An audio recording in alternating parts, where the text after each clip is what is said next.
इसके बाद white hair वाला छोटा बच्चा वहां मौजूद लोगों को गुस्से में वार्निंग देता है कि उसके पापा ने जिन बिना दांत वाले लोगों के बारे में बताया था, ये लोग भी बिल्कुल वैसे ही हैं। उसने तो पहले ही सबको बारबेक्यू दिया था, फिर भी ये लोग उसका बारबेक्यू छीनने की कोशिश कर रहे हैं। इसलिए जो भी उसके बारबेक्यू को हाथ लगाने की कोशिश करेगा, वो उसे छोड़ने वाला नहीं है। तभी येलो ड्रेस वाली छोटी बच्ची भी अपने भाई का साथ देते हुए उसी अंदाज में कहती है कि हाँ, जो भी उनका बारबेक्यू छीनने आएगा, उसे सबक मिलना चाहिए। लेकिन तभी लॉन्ग आंट आगे आती हैं और पूरे अरीना में मौजूद लोगों को सख्त आवाज में रोक देती हैं। वो कहती हैं कि क्या सब लोग उन्हें बिल्कुल भी मौजूद नहीं समझ रहे? अगर सभी लोग अपनी अपनी जगह पर वापस नहीं लौटे तो असली डिस्टर्बेंस वहीं से शुरू होगी। साथ ही लॉन्ग आंट चेतावनी देती हैं कि उन्हें लांझो की डेस्टिनी पावर इस्तेमाल करने के लिए मजबूर न किया जाए। लॉन्ग आंट का ये दबदबा देखकर व्हाइट हेयर वाला छोटा बच्चा काफी एक्साइटेड हो जाता है। वो खुशी से कहता है कि लॉन्ग आंट तो सच में बहुत कूल हैं। इसके बाद उसके दिमाग में एक और आइडिया आता है। वो सोचता है कि अगर पापा लॉन्ग आंट से शादी कर लें तो लॉन्ग आंट हमेशा उनकी प्रोटेक्शन करेंगी। ऐसे में पापा शायद आगे से उनकी पिटाई भी नहीं कर पाएंगे। ये बात सुनकर येलो ड्रेस वाली छोटी बच्ची को पहले उसका आइडिया थोड़ा सही लगता है, लेकिन अगले ही पल उसे याद आता है कि वो दोनों यहां अपनी माँ को बचाने के लिए निकले हैं। वो तुरंत समझ जाती है कि पापा के लिए नई वाइफ ढूंढना उनका मकसद नहीं है। वो अपने भाई को समझाती है कि अगर उनकी माँ को पता चल गया कि वो पापा के लिए किसी दूसरी वाइफ के बारे में सोच रहे हैं तो माँ बहुत नाराज होंगी। फिर वो एक और बात कहती है कि जब वो अपनी माँ को बचाकर वापस ले आएंगे तो उनकी माँ खुद उन्हें पापा की पिटाई से बचा लेंगी। व्हाइट हेयर वाला बच्चा भी उसकी बात समझ जाता है। इसके बाद येलो ड्रेस वाली छोटी बच्ची अपने भाई को डांटते हुए कहती है कि उसे हमेशा याद रखना चाहिए कि दोनों चोरी छिपे घर से सिर्फ अपनी माँ को ढूंढने निकले हैं। अगर उसने दोबारा ऐसी उल्टी सीधी बातें की तो वो खुद उसकी अच्छी तरह पिटाई कर देगी। छोटा बच्चा तुरंत मान जाता है और कहता है कि ठीक है, अब वो दोबारा ऐसा नहीं करेगा। उसकी मासूम बात सुनकर आसपास मौजूद लोग भी हंसने लगते हैं। दोनों बच्चों की हरकतें उन्हें काफी प्यारी और मजेदार लगती हैं। इसके बाद अनाउंसर घोषणा करता है कि पहला राउंड पूरी तरह खत्म हो चुका है और दोपहर में कंपटीशन का दूसरा राउंड शुरू होगा। लॉन्ग आंट इसके बाद व्हाइट हेयर वाले छोटे बच्चे को सावधान करती हैं। वो कहती हैं कि अगर सामने से कोई सीधी और फेयर फाइट करता है तो उसे किसी से डरने की जरूरत नहीं है, लेकिन असली चिंता यह है कि कुछ लोग उसके खिलाफ कोई चाल या धोखा इस्तेमाल कर सकते हैं। व्हाइट हेयर वाला बच्चा लॉन्ग आंट को भरोसा दिलाता है कि वो उनकी बात समझ गया है।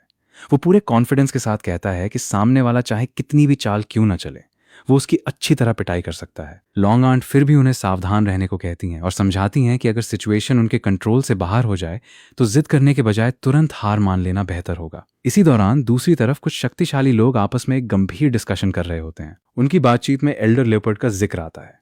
वो लोग मानते हैं कि इस ट्रबलसम ब्रैट को किसी भी तरह यहां से हटाना पड़ेगा, यहां तक कि जरूरत पड़ने पर उसे एलिमिनेट भी करना पड़ सकता है। उनका डर यह है कि अगर एल्डर लेपर्ड का यह मामला कंट्रोल में नहीं आया तो उनकी अपनी साइड के डिसाइपल्स कंपटीशन में एक या कई मैचेस गंवा सकते हैं, और अगर उनके डिसाइपल्स सीक्रेट रियल्म में प्रवेश करने में सफल भी हो गए तब भी ये बच्चा उनकी अपॉर्चुनिटीज हासिल करने की राह में बड़ी परेशानी बन सकता है। उनमें से एक व्यक्ति साफ करता है कि उनके डिसाइपल्स का सीक्रेट रियल्म में जाना और वहां ट्रेनिंग करना इंपॉर्टेंट है, लेकिन उनका असल मकसद उससे भी ज्यादा इंपॉर्टेंट है। इसके बाद बातचीत में हेवनली स्वॉर्ड पैविलियन के वाइस पैविलियन मास्टर लॉन्ग का जिक्र आता है। बताया जाता है कि वो इस मामले पर पहले से नजर रख रहे हैं, जिसकी वजह से एल्डर लेपर्ड के लिए आसानी से कोई कदम उठाना मुश्किल हो गया है। फिर वो लोग आगे की सिचुएशन पर विचार करने लगते हैं कि इस परेशानी को किस तरह खत्म किया जाए, क्योंकि सामने वाला सिर्फ ताकतवर ही नहीं है बल्कि उस पर लगातार नजर भी रखी जा रही है। इधर दूसरी तरफ उन पावरफुल लोगों की सीक्रेट मीटिंग में गवर्नर को लेकर एक बड़ा प्लान तैयार किया जाता है। उनका मानना है कि अगर वाइस पैविलियन मास्टर लॉन्ग को हटाने की कोशिश की गई तो मामला तुरंत सीरियस हो जाएगा, क्योंकि जैसे ही फादर गैंकी की मौत होगी नए गवर्नर को शक हो जाएगा और वो पूरी सिचुएशन पर ध्यान देना शुरू कर देगा। और सबसे बड़ी प्रॉब्लम यह है कि लांझाओ की डेस्टिनी पावर नए गवर्नर के साथ है, इसलिए अगर गवर्नर को खतरा हुआ तो उसकी प्रोटेक्शन इतनी स्ट्रांग होगी कि सामने वाला भी सीधे उसे छूने की हिम्मत नहीं करेगा। तभी एल्डर फायर डीमन एक ऐसा प्लान रखता है जिसमें एक साथ दो काम किए जा सकते हैं, उस ट्रबलसम बच्चे को रास्ते से हटाना और साथ ही वाइस पैविलियन मास्टर लॉन्ग को वहां से दूर करना। लेकिन समस्या यह है कि उस बच्चे को मारना अरीना के अंदर ही पॉसिबल होगा, क्योंकि अगर उनकी अपनी सेक्ट के डिसाइपल्स ने उसे जानबूझकर मार दिया तो उसके पीछे मौजूद पावरफुल फोर्सेस सीधे उनके खिलाफ हो जाएंगी, और उस बच्चे को हल्के में लेना भी पॉसिबल नहीं है। सिर्फ 3 साल की उम्र में ही उसके पास वर्मिलियन मार्शल वेनरेबल के अर्ली स्टेज के बराबर स्ट्रेंथ है। इतनी कम उम्र में इतनी टेरिफाइंग पावर होना अपने आप में बहुत बड़ी बात है। इसलिए उन्हें ऐसा कोई आउटसाइडर चाहिए जो इस काम को कर सके और जिसका कनेक्शन सीधे उनकी सेक्ट से ना हो। तभी उन्हें एक स्वॉर्ड कल्टिवेटर याद आता है जिसका नाम ल्यूटियान है।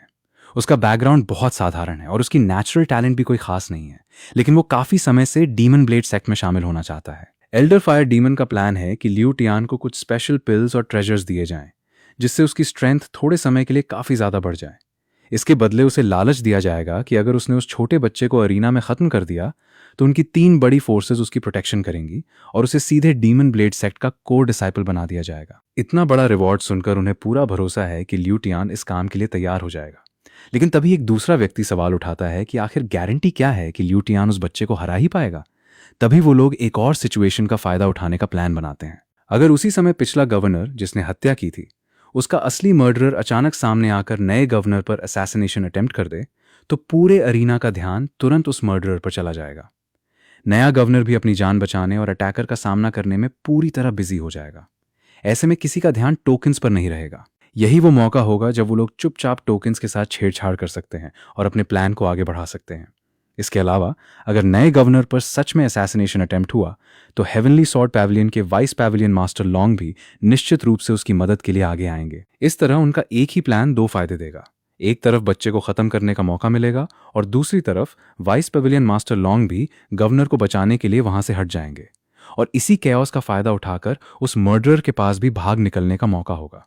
ये प्लान सुनकर बाकी लोग एल्डर फायर डीमन की तारीफ करते हैं और कहते हैं कि उसने सच में एक ही चाल से 2 काम करने का रास्ता निकाल लिया है। एल्डर फायर डीमन भी उनकी तारीफ को हंसते हुए स्वीकार कर लेता है।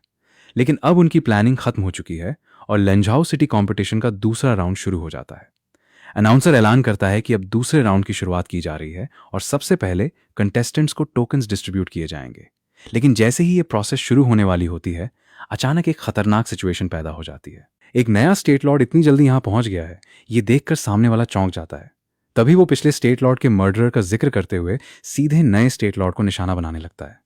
वो गुस्से में कहता है कि नानझाओ को किसी स्टेट लॉर्ड की जरूरत नहीं है और इसके साथ ही नए स्टेट लॉर्ड को मारने के लिए अटैक कर देता है। अचानक हुए इस अटैक से वहां मौजूद लोग घबरा जाते हैं और अपने लीडर को प्रोटेक्ट करने के लिए आगे बढ़ते हैं।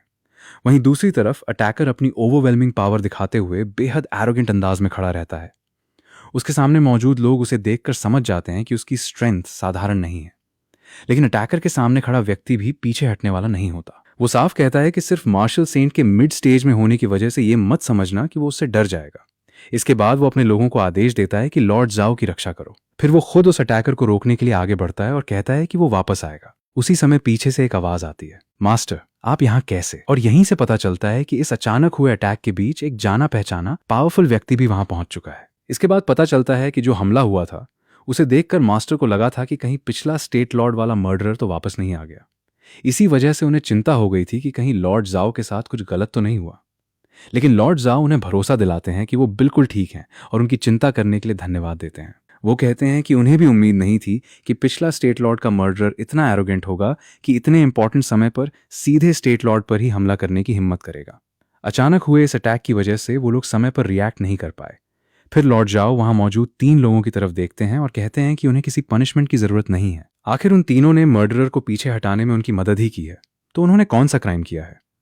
इसके बाद वहां से खबर आती है कि पैविलियन मास्टर की तरफ सब कुछ नॉर्मल है। ये सुनकर लॉर्ड जाओ भी थोड़ा राहत महसूस करते हैं। लेकिन दूसरी तरफ कंपटीशन में जाने से पहले व्हाइट हेयर वाले छोटे बच्चे तक एक वार्निंग पहुंचती है। लॉर्ड जो ने उसे याद दिलाने के लिए कहलवाया है कि उसका ओपोनेंट शायद बदल दिया गया है, इसलिए उसे इस बार एक्स्ट्रा केयरफुल रहना होगा। अगर उसे लगे कि सामने वाला ओपोनेंट उसकी स्ट्रेंथ से बाहर है तो वो बिना जिद किए तुरंत कंसीड कर सकता है। लेकिन बच्चे का ध्यान फिर भी अपनी ही बात पर रहता है। वो पूछता है कि क्या उसका नया ओपोनेंट 10,000 बीस्ट सेक्ट से है, क्योंकि अगर ऐसा हुआ तो आज फिर से बारबेक्यू मिलने वाला है। साथ ही वो मन ही मन यही उम्मीद करता है कि काश उसका ओपोनेंट 10,000 बीस्ट सेक्ट से ही निकले, वरना आज फिर बारबेक्यू नहीं मिलने वाला। तभी अनाउंसर टोकन नंबर 35 वाले कंटेस्टेंट को अरीना में आने के लिए बुलाता है। व्हाइट हेयर वाला बच्चा अचानक सोचने लगता है कि उसका अपना टोकन नंबर आखिर क्या है। उसे याद आता है कि उसने गार्ड आंटी से अपना नंबर पूछा ही नहीं था। तभी येलो ड्रेस वाली उसकी बड़ी बहन उसे बताती है कि सामने जो नंबर 35 वाला कंटेस्टेंट है वही अभी अरीना में जा रहा है। फिर उसे एहसास होता है कि अब उसकी अपनी बारी भी आ गई है। बच्चा अपनी बड़ी बहन को थैंक यू कहकर अरीना की तरफ बढ़ जाता है। उसे इतनी छोटी उम्र में अरीना की तरफ आते देखकर ऑडियंस में फिर से हलचल मच जाती है। लोग हैरान होकर कहते हैं कि देखो, वो छोटा बच्चा फिर से फाइट करने आ गया। लेकिन इस बार ऑडियंस को एक और बात का अफसोस होता है, उसका ओपोनेंट 10,000 बीस्ट सेक्ट का नहीं है। लोग मजाक में कहने लगते हैं कि लगता है आज फिर उन्हें बारबेक्यू खाने को नहीं मिलेगा, तभी सामने वाला कंटेस्टेंट अपना परिचय देता है। उसका नाम ल्यूटियान है और वो घोस्ट ब्लेड सेक्ट का पीक मार्शल एम्परर लेवल का सॉर्ड कल्टीवेटर है। ल्यूटियान बच्चे को देखकर उसे अंडर एस्टिमेट करता है और कहता है कि अगर पीक मार्शल एम्परर की उसकी यही पूरी स्ट्रेंथ है तो उसे बेहतर होगा कि वो अभी हार मान ले। लेकिन ऑडियंस को उसकी बात सुनकर हंसी आने लगती है, क्योंकि उन्होंने खुद देखा था कि यही छोटा बच्चा पहले 6 early stage martial venerable demonic beasts को आसानी से हरा चुका है। छोटा बच्चा भी ल्यूटियान की बातों से बिल्कुल प्रभावित नहीं होता।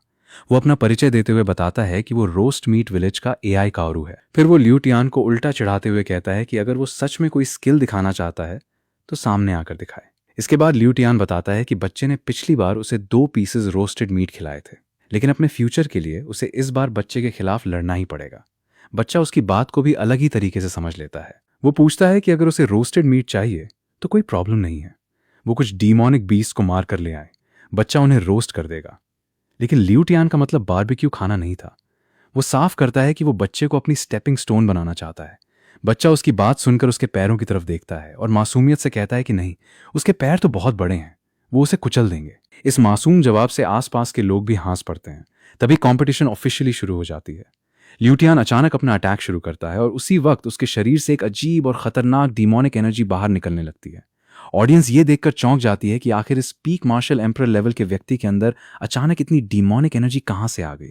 फिर सबको समझ आता है कि ये साधारण एनर्जी नहीं है, ये डीमोनिक एनर्जी है। ल्यूटियान की आंखों में खतरनाक लाल रंग दिखाई देने लगता है और उसका पूरा अपीयरेंस भी बदलने लगता है। वो बच्चे को देखकर साफ कहता है कि आज वो उसे जरूर मार डालेगा। अगले ही पल उसकी स्ट्रेंथ तेजी से बढ़ने लगती है। जो ल्यूटियान कुछ देर पहले सिर्फ पीक मार्शल एम्परर था, अब डिमोनिक पोजेशन के बाद उसकी स्ट्रेंथ सीधे पीक मार्शल वेनरेबल तक पहुंच जाती है। ये देखकर अरीना में मौजूद लोग पूरी तरह शॉक्ड हो जाते हैं। अब उन्हें समझ आता है कि ल्यूटियान ने सिर्फ अपनी ओरिजिनल स्ट्रेंथ के भरोसे इस बच्चे को चैलेंज नहीं किया था। उसने पहले से ही डिमोनिक पोजेशन की तैयारी कर रखी थी, इसीलिए उसे अपनी असली स्ट्रेंथ से कहीं ज्यादा पावरफुल होने का कॉन्फिडेंस था। ऑडियंस के लोग तुरंत समझ जाते हैं कि ये कोई नॉर्मल कंपटीशन फाइट नहीं है, इसके पीछे पहले से एक पूरी कंस्पिरेसी तैयार की गई थी। ल्यूटियान को जानबूझकर इस बच्चे के सामने भेजा गया है और उसकी स्ट्रेंथ को बढ़ाने के लिए डिमोनिक पोजेशन का इस्तेमाल किया गया है। लेकिन व्हाइट हेयर वाला छोटा बच्चा सामने खड़ी इस टेरिफाइंग डिमोनिक एनर्जी को देखकर बिल्कुल भी डरता नहीं है। वो उसकी हालत को ध्यान से देखता है। उसके आसपास फैली ब्लैक गैस, ठंडी ऑरा, लाल आंखें और वो डरावनी हंसी। फिर बच्चा बिल्कुल शांत होकर कहता है कि ये सब देखकर उसे अपने पापा की बताई हुई डिमोनिक पोजेशन वाली बात याद आ रही है। यानी बाकी लोग जहां ल्यूटियान की अचानक बढ़ी हुई स्ट्रेंथ देखकर घबरा रहे हैं, वहीं ये छोटा बच्चा उसकी हालत को देखकर पहले ही समझ चुका है कि उसके शरीर पर डिमोनिक पोजेशन का असर हो चुका है। इसके बाद व्हाइट हेयर वाला छोटा बच्चा डिमोनिक पोजेशन को देखकर अपने पापा की कही हुई एक और बात याद करता है। उसके पापा ने बताया था कि जब कोई पूरी तरह डीमन के कंट्रोल में चला जाता है तो वो अपने ही फादर और मदर तक को पहचानना बंद कर देता है। ये बात सोचकर बच्चा सामने खड़े ल्यूटियान को देखकर काफी दुखी हो जाता है। उसे लगता है कि ये बड़ा भाई कितना बेचारा है। लेकिन तभी बच्चा उसकी मदद करने के लिए अपने पास मौजूद अलग अलग टालिस्मन अरेज को देखना शुरू करता है। उसके पास इतने सारे अलग अलग टालिस्मन्स होते हैं कि आसपास मौजूद लोग भी हैरान रह जाते हैं। सबसे पहले उसे हेवनली फायर टालिस्मन दिखाई देता है। बच्चा सोचता है कि हेवनली फायर डिमोनिक एनर्जी को जला सकती है, लेकिन अगर उसने इसका इस्तेमाल किया तो शायद ल्यूटियान भी इसके साथ जलकर राख हो जाएगा। इसलिए वो तुरंत इस ऑप्शन को रिजेक्ट कर देता है। इसके बाद वो हेवनली थंडर तालिस्मान के बारे में सोचता है। हेवनली थंडर भी डिमोनिक एनर्जी को सप्रेस कर सकती है, लेकिन उसका इस्तेमाल करने पर ल्यूटियान के साथ भी वही प्रॉब्लम हो सकती है। वो पूरी तरह जलकर या झुलस कर खत्म हो सकता है। बच्चा परेशान होकर कहता है कि ये तालिस्मान्स तो बहुत ज्यादा वायलेंट हैं। फिर उसकी नजर हार्ट क्लेंसिंग तालिस्मान पर पड़ती है। उसे याद आता है कि ये तालिस्मान किसी इंसान की कॉन्शियसनेस को वापस जागृत कर सकता है, लेकिन ल्यूटियान के शरीर में डिमोनिक एनर्जी की मात्रा बहुत ज्यादा है, इसलिए सिर्फ एक हार्ट क्लेंसिंग तालिस्मान काफी नहीं होगा। इधर ये देखकर आसपास के लोग भी हैरान हैं कि इस छोटे बच्चे के पास आखिर इतने सारे तालिस्मान अरेज आए कहां से। किसी को तो शक होने लगता है कि क्या इस बच्चे ने 9 प्रोविंसेस की पूरी तालिस्मान अरे सेक्ट्स को ही लूट कर लिया है। तभी बच्चे को एक और तालिस्मान दिखाई देता है, लाइट तालिस्मान। उसे यह सबसे सही ऑप्शन लगता है। उसे अपने पापा की कही बात याद आती है कि लाइट सभी डार्कनेस को प्यूरिफाई कर सकती है, लेकिन जिस इंसान को बचाना हो उसे नुकसान नहीं पहुंचाती। इसलिए बच्चा समझ जाता है कि लाइट तालिस्मान ल्यूटियान के शरीर से डिमोनिक एनर्जी को बाहर निकाल सकता है बिना उसे नुकसान पहुंचाए। अपनी समझदारी पर खुश होकर बच्चा खुद ही कहता है कि वो कितना स्मार्ट है। इसके बाद वो ल्यूटियान से कहता है कि बड़े भाई चिंता मत करो, वो उसकी डिमोनिक एनर्जी को पूरी तरह प्यूरिफाई कर देगा ताकि वो अपने फादर और मदर को कभी ना भूले। अगले ही पल बच्चा लाइट तालिस्मान का इस्तेमाल कर देता है। लियू टियान को तेज दर्द होने लगता है और वो चीख उठता है। बच्चा उसे शांत करते हुए कहता है कि थोड़ा सहन कर लो, जल्दी ही दर्द खत्म हो जाएगा। कुछ देर बाद लियू टियान को समझ ही नहीं आता कि उसके साथ आखिर हो क्या रहा है। तभी बच्चा उसे बताता है कि वो डिमोनिक पोजेशन में चला गया था और अभी बच्चा उसकी डिमोनिक एनर्जी को प्यूरिफाई कर रहा है। ये सुनकर लियू टियान को अचानक सब याद आ जाता है। उसे याद आता है कि उसने अपनी इनर डीमन को बाहर लाने और अपनी कल्टीवेशन को पीक मार्शल वेनरेबल तक पहुंचाने के लिए डीमन इंड्यूसिंग पिल का इस्तेमाल किया था, लेकिन अब उसके शरीर से डीमोनिक एनर्जी पूरी तरह गायब हो चुकी होती है। लियू टियान घबराकर अपनी पावर चेक करता है और महसूस करता है कि उसकी कल्टीवेशन भी वापस चली गई है। ये देखकर वो बुरी तरह गुस्से में आ जाता है। वो बच्चे पर चिल्लाकर कहता है कि उसकी डीमोनिक एनर्जी उसे वापस दे दे, लेकिन बच्चा तो अपना काम कर चुका होता है। वो मासूमियत से बताता है कि लियू टियान की सारी डीमोनिक एनर्जी पूरी तरह साफ हो गई है। अब वो अपने फादर और मदर को नहीं भूलेगा। लियू टियान ये सुनकर और ज्यादा फ्यूरियस हो जाता है। वो पूछता है कि आखिर बच्चे ने उसकी डीमोनिक एनर्जी को खत्म ही क्यों कर दिया। तभी बच्चा बिल्कुल मासूमियत से अपने पापा की बात दोहराता है। वो कहता है कि पापा ने बताया था कि डीमन बनने के बाद इंसान अपने ही परिवार को पहचानना बंद कर देता है, यहां तक कि अपने फादर और मदर को भी भूल जाता है। बच्चे को यह बहुत दुखद लगता है, इसलिए उसने सोचा कि वो बड़े भाई की डीमोनिक एनर्जी साफ कर देगा ताकि वो अपने माता पिता को न भूले। लेकिन लियू टियान की सोच बिल्कुल अलग है। वो गुस्से में कहता है कि उसे अपने पेरेंट्स याद रहें या नहीं, इससे उसे कोई फर्क नहीं पड़ता। अगर डीमोनिक एनर्जी की वजह से उसकी कल्टीवेशन आगे बढ़ सकती है तो वो अपने माता पिता को भूलने के लिए भी तैयार है। वो यहां तक कहता है कि कल्टीवेशन का रास्ता शुरू से ही अकेला होता है और पूरी जिंदगी सिर्फ कल्टीवेशन ही उसका साथ दे सकती है। उसकी ये सोच सुनकर आसपास मौजूद लोग भी हैरान रह जाते हैं। उन्हें लगता है कि यह आदमी कल्टीवेशन के लिए अपने पेरेंट्स तक को भूलने को तैयार है। व्हाइट हेयर वाला छोटा बच्चा उसकी बात सुनकर कंफ्यूज हो जाता है। उसे समझ नहीं आता कि कोई अपने ही फादर और मदर को कैसे भूल सकता है। फिर उसे अपने पापा की एक और बात याद आती है। सिर्फ बीस्ट ही अपने फादर और मदर को भूलते हैं। अब बच्चा लियू टियान को ध्यान से देखकर सोचता है कि कहीं उसके पापा जिस बीस्ट की बात कर रहे थे वो यही बड़ा भाई तो नहीं है। ये बात सुनते ही लियू टियान का गुस्सा पूरी तरह फट पड़ता है। वो बच्चे को घूरते हुए चिल्लाता है कि अब वो उसे किसी भी हालत में जिंदा नहीं छोड़ेगा और सीधे उसे मारने के लिए आगे बढ़ जाता है।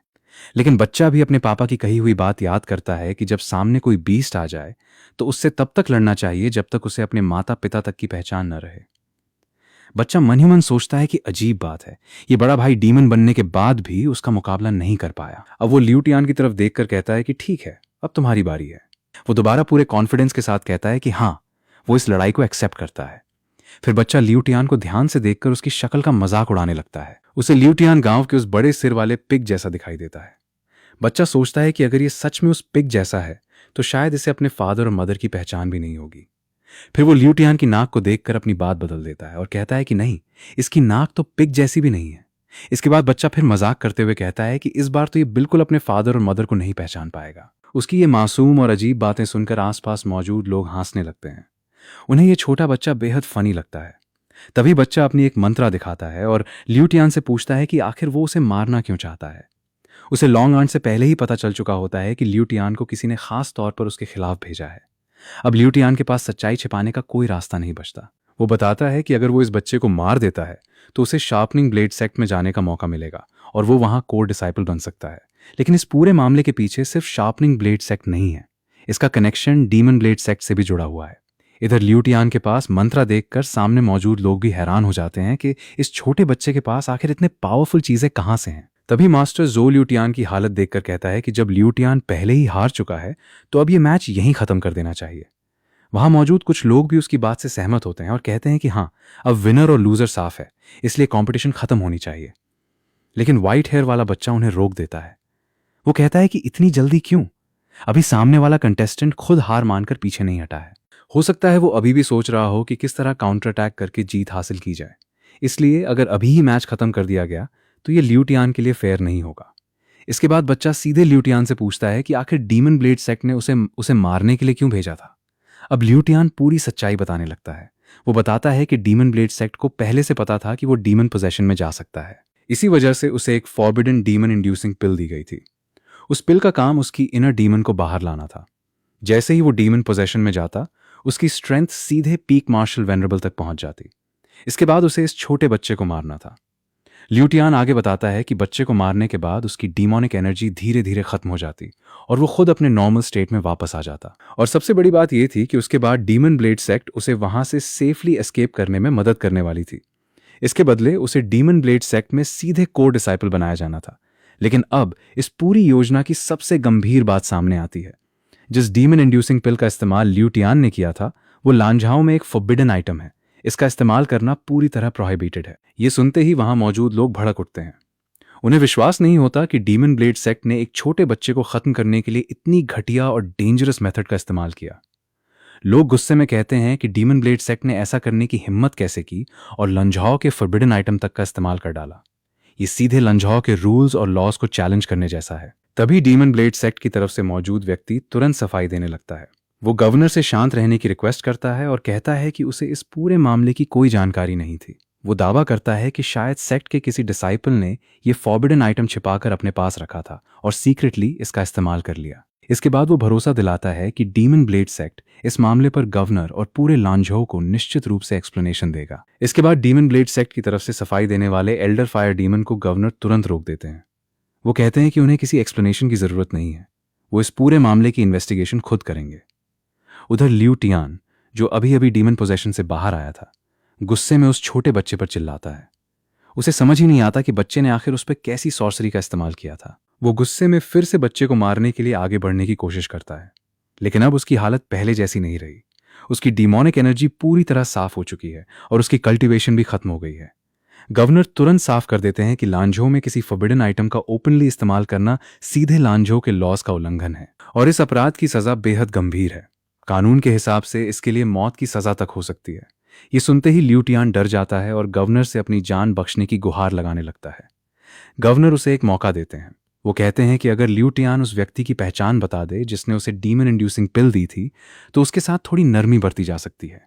लेकिन ल्यूटियान के पास उस आदमी की कोई जानकारी नहीं है। वो बताता है कि उस व्यक्ति ने अपनी आइडेंटिटी पूरी तरह छिपा रखी थी, यहां तक कि उसकी आवाज भी डिस्गाइज की गई थी। ऊपर से उसकी स्ट्रेंथ इतनी ज्यादा थी कि ल्यूटियान उसकी असली पहचान तक पता नहीं कर पाया। इसलिए वो साफ कह देता है कि उसे नहीं पता कि वो आदमी आखिर कौन था। गवर्नर अब ल्यूटियान को और सवाल करने के बजाय गार्ड्स को आदेश देते हैं कि उसे वहां से ले जाकर डंजन में बंद कर दिया जाए। लंझो ग्रैंड कॉम्पिटिशन खत्म होने के बाद उसके अपराध का फैसला किया जाएगा। इसके बाद गवर्नर की नजर डीमन ब्लेड सेक्ट के एल्डर फायर डीमन पर जाती है। वो उससे पूछते हैं कि इस बार लंझो आए हुए डीमन ब्लेड सेक्ट के सभी डिसाइपल्स और एल्डर्स क्या यहाँ मौजूद हैं। एल्डर फायर डीमन जवाब देता है कि हाँ, लगभग सभी लोग यहाँ हैं। फिर गवर्नर बताते हैं कि अब उनका अगला काम ये पता लगाना है कि डीमन ब्लेड सेक्ट के अंदर आखिर वो कौन व्यक्ति है जिसने सीक्रेटली फॉरबिडन आइटम अपने पास रखा था और उसका इस्तेमाल करवाया। एल्डर फायर डीमन तुरंत समझ जाता है कि गवर्नर शायद सर्चिंग गॉड टेक्निक इस्तेमाल करने वाले हैं। वो तुरंत विरोध करता है और कहता है कि अगर इस टेक्निक से डीमन ब्लेड सेक्ट के सभी लोगों की जांच की गई तो सेक्ट की फाउंडेशन तक प्रभावित हो सकती है। सिर्फ किसी एक व्यक्ति के फॉरबिडन आइटम रखने की वजह से वो अपने पूरे सेक्ट को ऐसी जांच के लिए तैयार नहीं कर सकता। लेकिन गवर्नर साफ कर देते हैं कि वो सर्चिंग गॉड टेक्निक इस्तेमाल करने वाले ही नहीं हैं, बल्कि वो खुद कहते हैं कि उन्हें सर्चिंग गॉड टेक्निक आती तक नहीं है। अब एल्डर फायर डीमन को थोड़ा सुकून मिलता है, लेकिन तभी उसकी नज़र छोटे व्हाइट हेयर वाले बच्चे पर जाती है और उसे समझ आता है कि असली प्रॉब्लम अभी खत्म नहीं हुई है। उसे शक होता है कि शायद गवर्नर उस बच्चे के ट्रू वर्ड टालिस्मन का इस्तेमाल करके डीमन ब्लेड सेक्ट के लोगों से सच्चाई निकलवाने वाले हैं। एल्डर फायर डीमन इस आइडिया को भी हल्के में लेता है। वो कहता है कि आज डीमन ब्लेड सेक्ट से यहाँ मार्शल एम्परर रियम से ऊपर के कम से कम 100 डिसाइपल्स मौजूद हैं। उसके हिसाब से इतने लोगों की जांच करने के लिए उस छोटे बच्चे के पास इतने ट्रू वर्ड टालिस्मान्स कहाँ से आएंगे। लेकिन अगले ही पल बच्चा बिल्कुल कैजुअली जवाब देता है कि क्या वो सच में सोचता है कि उसके पास टालिस्मान्स कम है। फिर बच्चा अपने पास मौजूद टालिस्मान्स निकाल कर दिखाता है। एक दो नहीं, उसके पास बहुत सारे ट्रू वर्ड टालिस्मान्स मौजूद होते हैं।